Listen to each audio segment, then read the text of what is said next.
माता दी। मैं अक्षता और मैं शिवम आप सभी का स्वागत करते हैं रेडियो भारती के अक्टूबर स्पेशल शो।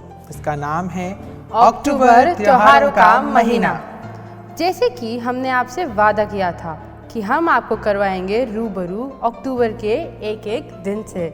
जी हाँ, तो आज हम आ गए हैं आपके लिए आपको रूबरू कराने 5 अक्टूबर से।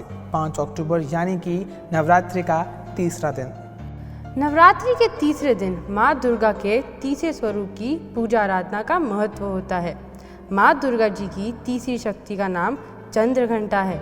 नवरात्रि उपासना में तीसरे दिन इन्हीं के विग्रह का पूजा आराधना की जाती है।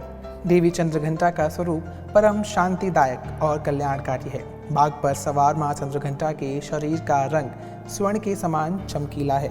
इनके मस्तक में घंटे के आकार का अर्धचंद्र विराजमान है, इसलिए इन्हें चंद्रघंटा भी कहा जाता है। ये माँ 10 भुजाओं वाली देवी के हर हाथ में अलग अलग शस्त्र विभूषित हैं। इनके गले में सफ़ेद फूलों की माला सुशोभित रहती है। इनकी मुद्रा युद्ध के लिए तैयार रहती है।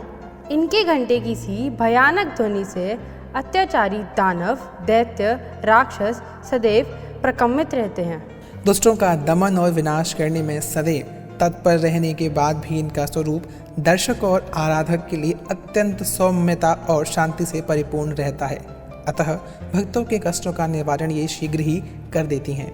चलिए अब आपको सुनाते हैं माता की एक बहुत ही प्यारी सी भेंट, जिसे सुनकर आप अवश्य ही मंत्र मुग्ध हो जाएंगे। धरती गगन में होती है तेरी जय जयकार मैया, ऊंचे भवन में होती है तेरी जय जयकार। धरती गगन में होती है तेरी जय जयकार मैया, ऊंचे भवन में होती है तेरी जय जयकार। दुनिया तेरा नाम जपे, हाँ दुनिया तेरा नाम जपे, तुझको पूजे संसार मैया। धरती गगन में होती है तेरी जय जयकार मैया, ऊंचे भवन में होती है तेरी जय जयकार। सरस्वती महालक्ष्मी काली तीनों की तू प्यारी, गुफा के अंदर तेरा मंदिर तेरी महिमा न्यारी।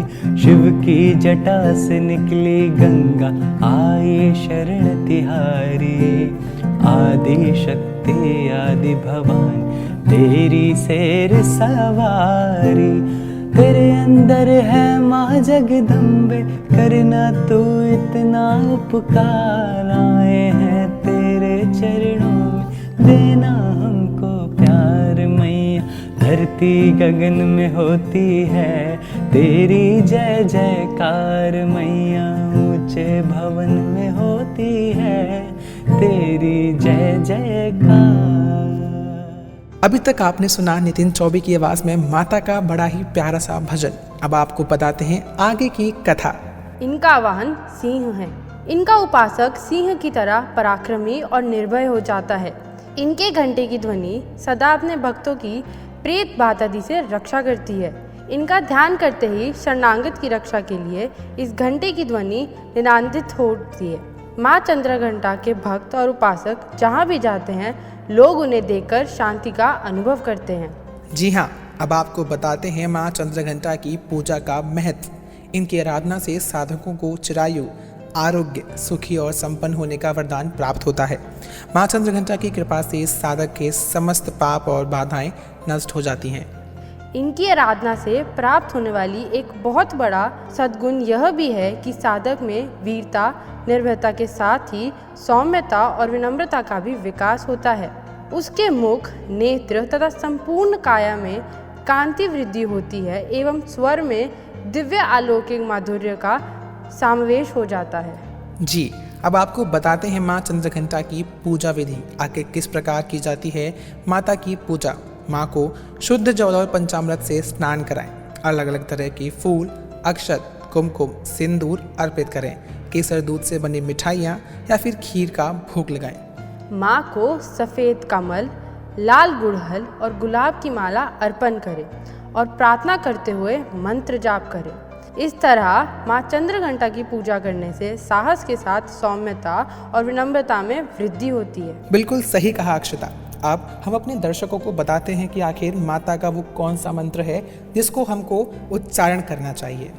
जो मंत्र है, या देवी सर्वभूतेषु माँ चंद्रघंटा रूपेण संस्थिता, नमस्तस्यै नमस्तस्यै नमस्तस्यै नमो नमः। माँ चंद्रघंटा के बारे में कुछ और बातें जिन्हें आपको जानना जरूरी है, जैसे कि माँ चंद्रघंटा देवी पार्वती का विवाहित रूप है। शिव जी से विवाह करने के बाद माँ ने अपने मस्तक पर अर्धचंद्र सजाना शुरू कर दिया था, इसलिए माँ पार्वती को माँ चंद्रघंटा के नाम से भी जाना जाता है। माँ चंद्रघंटा की तीसरी आँख हमेशा खुली रहती है, जो बुराई के खिलाफ लड़ाई के लिए उनकी निरंतर तत्परता को दर्शाती है। जी हाँ, अब आपको बताते हैं माँ चंद्रघंटा की पूजा विधि। पूजा स्थान को सदैव साफ करें। माँ चंद्रघंटा को जल से अभिषेक करें। अक्षत, कुमकुम, फूल, सिंदूर, धूप, नैवेद्य आदि को चढ़ाएं। माँ चंद्रघंटा के पूजन मंत्र का उच्चारण करें।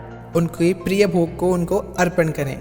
उनकी कथा सुनें और अंत में दुर्गा चालीसा का पाठ भी करें। और माँ की आरती करना तो बिल्कुल ना भूलें। जी हाँ, बस इसी के साथ मैं अक्षता और मैं शिवम लेते हैं आप सभी से विदा, इसी वादे के साथ कि आप बने रहेंगे रेडियो भारती के साथ। रेडियो भारती के विशेष कार्यक्रम अक्टूबर त्योहारों के महीने में मिलते हैं कल माँ के एक और रूप के साथ। कराएंगे आपको उनके रूप से रूबरू और बताएंगे कुछ अनकही बातें। धन्यवाद।